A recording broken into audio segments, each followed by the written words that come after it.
Pigmy collection ಮಾಡಲು ಬಂದ ವ್ಯಕ್ತಿಗೆ ಬರ್ಬರ ಹತ್ಯೆ. ಹೌದು, ವಿಜಯಪುರ ಜಿಲ್ಲೆಯ ನಗರದಲ್ಲಿ ಇಂದು ಪ್ರತಿದಿನದಂತೆ ಪಿಗ್ಮಿ ಕಲೆಕ್ಷನ್ ಮಾಡಲು ಬಂದಿದ್ದ ವ್ಯಕ್ತಿಯನ್ನು ದುಷ್ಕರ್ಮಿಗಳು ಬರ್ಬರವಾಗಿ ಹತ್ಯೆ ಮಾಡಿರುವ ಘಟನೆ ವಿಜಯಪುರ ನಗರದ ಜೆಎಂ ರಸ್ತೆ ಇಂದಿರಾನಗರದಲ್ಲಿ ಇಂದು ಅಂದರೆ ದಿನಾಂಕ 7/8/2026 ಸಾಯಂಕಾಲ 5 ಗಂಟೆಗೆ ನಡೆದಿದೆ. ಘಟನೆಯಿಂದ ಸ್ಥಳದಲ್ಲಿ ಆತಂಕದ ವಾತಾವರಣ ನಿರ್ಮಾಣವಾಗಿದ್ದು, ಮಾಹಿತಿ ತಿಳಿಯುತ್ತಿದ್ದಂತೆ ಪೊಲೀಸರು ಸ್ಥಳಕ್ಕೆ ಭೇಟಿ ನೀಡಿ ಪರಿಶೀಲನೆ ನಡೆಸಿದ್ದಾರೆ.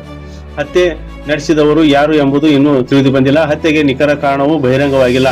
ಪ್ರಕರಣ ದಾಖಲಿಸಿಕೊಂಡಿರುವ ಪೊಲೀಸರು ಆರೋಪಿಗಳ ಪತ್ತೆಗಾಗಿ ತನಿಖೆ ಆರಂಭಿಸಿದ್ದಾರೆ.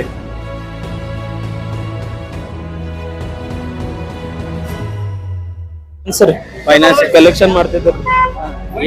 ಏನ್ ವೇಷ ಇವ್ರ ಮೇಲೆ ಅಟ್ಯಾಕ್ ಆಗಿತ್ತು ಅಂತ ಕೇಳಿದ್ರಿ. ಇದಕ್ಕೆ ಮೊದಲ 6 ತಿಂಗಳಿಂದ ಆಗಿತ್ರಿ. ಅವಾಗ ಕಂಪ್ಲೇಂಟ್ ಬರೀಸ್ ಬಂದಿದ್ದೇವ್ರಿ. ಅವಾಗ ಆಗಿದ್ ಮತ್ತ ಈಗ ಅವಾಗ ಬರೇ ತುಡು ಮಾಡಾಕ್ ಬಂದಾರ ಬಿಟ್ಟು ಕಂಪ್ಲೇಂಟ್ ಬರೀಸ್ ಬಂದಿದ್ದೇವ್ರಿ.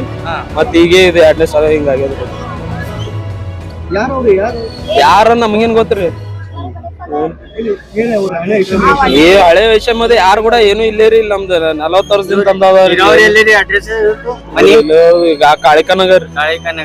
ಅವ್ರ ಏಜ್ 47 ವರ್ಷ. ಇಲ್ಲೇನ್ ಪಿಗ್ಮಿ ಕಲೆಕ್ಷನ್ ಮಾಡ್ತಿದ್ರಿ. ಡೈಲಿ ಬರ್ತಿದ್ರಿ. ಡೈಲಿ ಯಾರ ಮೇಲೆ ಸಂಶಯ ಇದೇನ್ರಿ?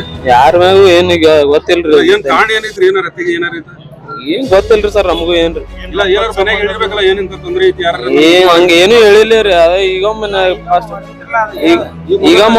ಈಗ ಮೊದಲೊಮ್ಮೆ ಆಗಿತ್ರಿ. ಅವಾಗೇನ ಅಂದಿದ್ದ ಅಟ್ಟೇರಿ. ಇವಾಗೇನು ಮತ್ತೀಗ ಯಾರ ಜೊತೆ ಅವಾಗನು ಪೊಲೀಸರು ಏನು ನೋಡ್ಲೇ ಇಲ್ರಿ. ಅವಾಗ ಫಸ್ಟ್ನೇ ಸಲ ಹೋಗಿ ಕಂಪ್ಲೇಂಟ್ ಬರ್ತದ.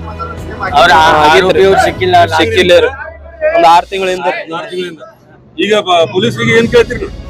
ಏನ್ ಯಾರ ಆಗ್ಯಾರ ಅವ್ರ ಅಪರಾಧಿಗೆ ಶಿಕ್ಷೆ ಆಗ್ಬೇಕಂತ ಕೇಳ್ಕೊತಾರ. ನಾವ್ ಯಾರು ನಮ್ಗೆ ಗೊತ್ತಾಗ್ಬೇಕ್ರಿ ಏನಾಗ್ಯದ ಅನ್ನೋದು. ಎದ್ರ ಸಂಬಂಧ ಅನ್ನೋದು ಬೇಕಲ್ರಿ. ನಾವ್ ಏನ್ ಯಾರಿಗೇನು ವೈಷಮ್ಯ ಅವ್ರಿಗೆ ಯಾರಿಗೇನು ಕೊಡೋದಿಲ್ಲ ತಗೊಳೋದಿಲ್ಲ, ಎದ್ರ ಸಂಬಂಧ ಇಂತ ಮಾಡ್ಯಾರ ಅನ್ನೋದು ಬೇಕ್ರಿ ನಮ್ಗೆ. ನಮ್ಮ ಏನಾಗ್ಬೇಕ್ರಿ? ನಮ್ಮ ಮಾಮಾರ. ನಮ್ಮ ಹೆಸರು ಮಹೇಶ್. ಇದಾಯ್ತು ಇವತ್ತಿನ ವಿಶೇಷ. ನಿರಂತರವಾಗಿ ನೋಡ್ತಾ ಇರಿ ಕೆಎನ್ಐ ನ್ಯೂಸ್. ಮತ್ತೊಂದು ವಿಶೇಷ ಸುದ್ದಿಯೊಂದಿಗೆ ಭೇಟಿಯಾಗೋಣ. ನಮಸ್ಕಾರ.